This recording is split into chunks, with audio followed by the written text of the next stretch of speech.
سلام، وقت شما بخیر. به مجموعه خبری امروز از اداره تحقیقاتی و نشراتی روج خوش آمدید. در آغاز سرخط خبرها: امضای قرارداد امنیتی 4 پروژه اقتصادی در کشور میان وزارت امور داخله و معادن و پترولیم،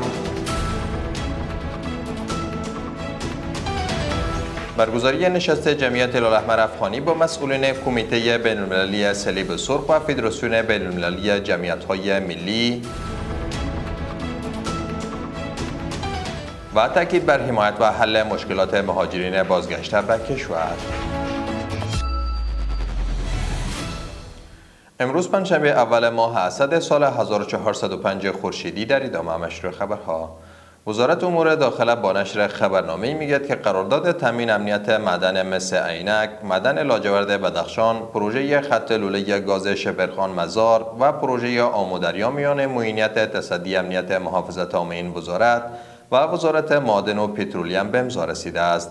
بر اساس خبرنامه، نیروهای امنیتی مسلکی و آموزش دیده مسئولیت تامین امنیت این پروژه را بر عهده خواهد داشت تا فعالیت‌های اقتصادی در محیط امن ادامه یابد.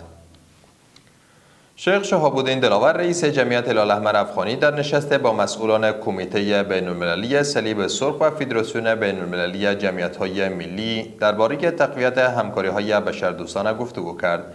در این نشست رسیدگی به خانواده‌های آسیب دیده از سیلاب‌های اخیر، جلب کمک‌های بشردوستانه، تقویت ذخایر اضطراری و تامین مواد امدادی مورد نیاز بررسی شد.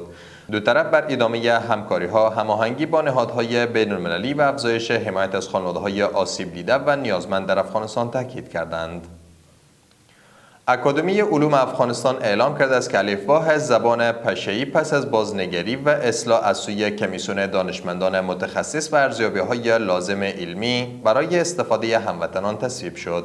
اکادمی علوم از تمام نویسندگان، محققین، استادان و رسانه‌ها خواستند تا از این الفبای اصلاح شده در فعالیت‌های علمی، فرهنگی و آموزشی خود استفاده کنند. و در آخرین خبر، نشست تکنیکی میان وزارت امور مهاجرین و عودت کنندگان و سازمان بین‌المللی مهاجرت به هدف بررسی مشکلات مهاجرین و تقویت همکاری‌های مشترک برگزار شد. در این نشست پیرامون ساخت سرپناه، مشکلات مرزی، حمایت از مهاجرین رد مرز شده و ادامه همکاری‌ها گفتگو شد.